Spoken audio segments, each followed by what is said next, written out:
Neighbour جو 7 گنا زیادہ بڑا تھا، تو اس میں جو یہ انسیکیورٹی آئی پہلے سے ہی، جو 1948 میں پہلی ان کے ساتھ کانفلکٹ ہوئی اور اس کے بعد 65 میں، تو وہ جو سارا ہمارا مائنڈ سیٹ تھا وہ صرف ون ڈائمینشنل تھا کہ ہمیں ملٹری سیکیورٹی کی ضرورت ہے. اور یہاں میں آج ضرور اپنی سیکیورٹی فورسز کو خراج تحسین پیش کروں گا کہ اس کے باوجود کہ ہماری بڑی تھریٹ تھی اور بڑا ملک تھا ان کا، جس طرح انہوں نے ہمیں سیکیور رکھا.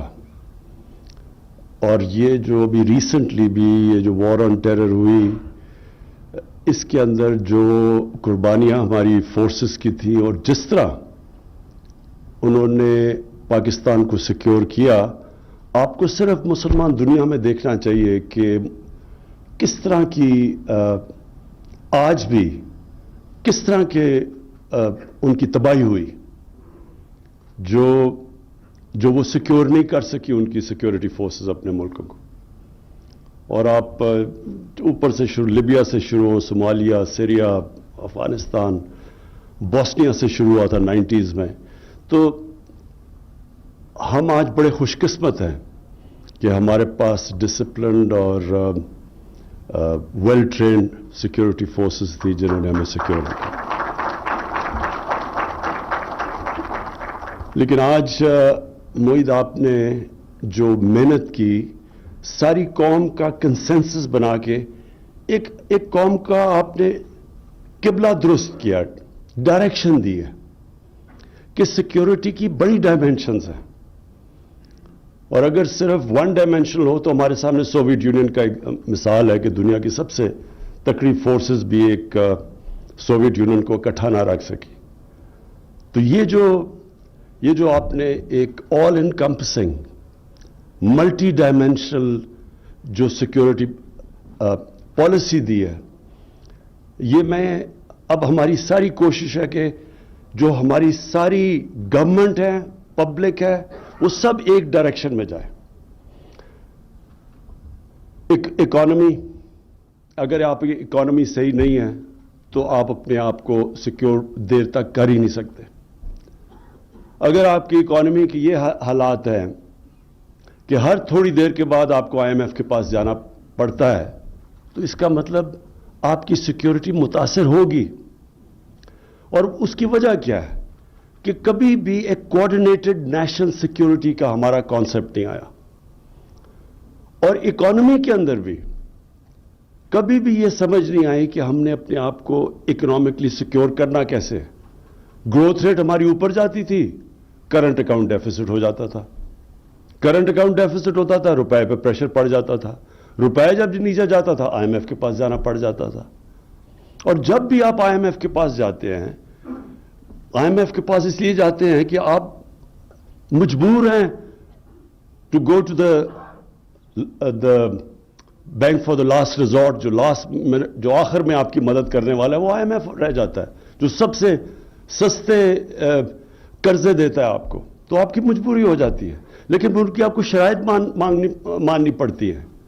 اور جب آپ شرائط ان کی جو مانتے ہیں، تو پھر آپ کا کہیں نہ کہیں آپ کی سیکیورٹی کمپرومائز ہوتی ہے. سیکیورٹی ناٹ نیسسریلی آپ کی جو سیکیورٹی فورسز ہیں، سیکیورٹی میننگ کہ آپ کے لوگوں کے اوپر آپ کو بوجھ ڈالنا پڑتا ہے. اور جو آپ کی سب سے بڑی سیکیورٹی ہوتی ہے، جب آپ کی عوام آپ کے ساتھ کھڑی ہو جاتی ہے، وہ ایکچوئل آپ کی سیکیورٹی ہے. جب آپ کی عوام سٹیک ہولڈرز بن جاتی ہے ایک ملک کو بچانے کے لیے. تو اس لیے یہ جو کانسیپٹ اب آپ نے دیا ہے انکلوسیو گروتھ کا، کہ ہم جب تک ایک قوم بحیثیت قوم ڈیولپ نہیں ہوں گے، ہم اگر ایک ہی سیکشن ڈیولپ ہو جائے گا یا کانسیپٹ امیر ہو جائے اور عام لوگوں کی زندگیوں میں فرق نہ پڑے، وہ قوم ہمیشہ انسیکیور رہے گی. سیکیورٹی تب ہوتی ہے جب ایک انکلوسیو ڈیولپمنٹ، سب سمجھتے ہیں کہ ہم اس قوم کا حصہ ہیں. تو یہ جو آپ کا جو کانسیپٹ ہے انکلوسیو گروتھ کا، یہی جب میں مدینہ کی ریاست کی بات کرتا ہوں تو وہ پہلی دفعہ یہ کانسیپٹ آیا تھا انکلوسیو گروتھ کا. انہوں پہلی دفعہ دنیا کی تاریخ میں فیصلہ کیا گیا کہ ہر کمزور طبقے کی اسٹیٹ ذمہ داری لے گی.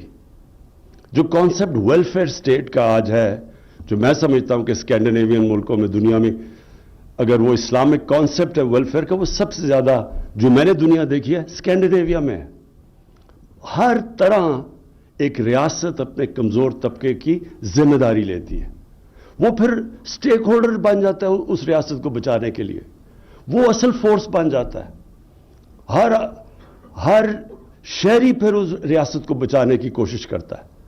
آپ اگر انکلوسو اسٹیٹ کا دیکھنا چاہتے ہیں سیکیورٹی اور انسیکیورٹی، تو صرف ہندوستان کی تاریخ دیکھ لیں. جب بھی وہ اوپر افغانستان سے وہ نکلتے تھے تو وہ سیدھے جا کے پانی پت پہ لڑائی ہوتی تھی اور کوئی راستے میں ریزسٹنس نہیں ہوتی تھی. اس کی وجہ کیا تھی کہ فیوڈل سسٹم تھا. فیوڈل سسٹم کا کیا مطلب ہے کہ اوپر جو بیٹھا ہوا ہے وہ اس کے پاس ساری طاقت ہے، وہ قانون سے اوپر ہے، وہ جو پیسہ سارا اوپر ہے، اور جو نچلا طبقہ ہے اس کا کوئی سٹیک نہیں ہے ریاست کے اندر. تو وہ جو مرضی اوپر آ جائے اس کو فرق ہی نہیں پڑتا تھا اس کی زندگی کو. لیکن جب یہ جو سارا قبائلی علاقہ افغانستان، یہ کیوں فرق تھا؟ کیونکہ ان کا ایک ڈیموکریٹک کلچر تھا. ان کی جو جرگہ سسٹم تھا وہ ایک ڈیموکریسی بھی تھی، اور وہ پھر وہ انصاف بھی دیتی تھی.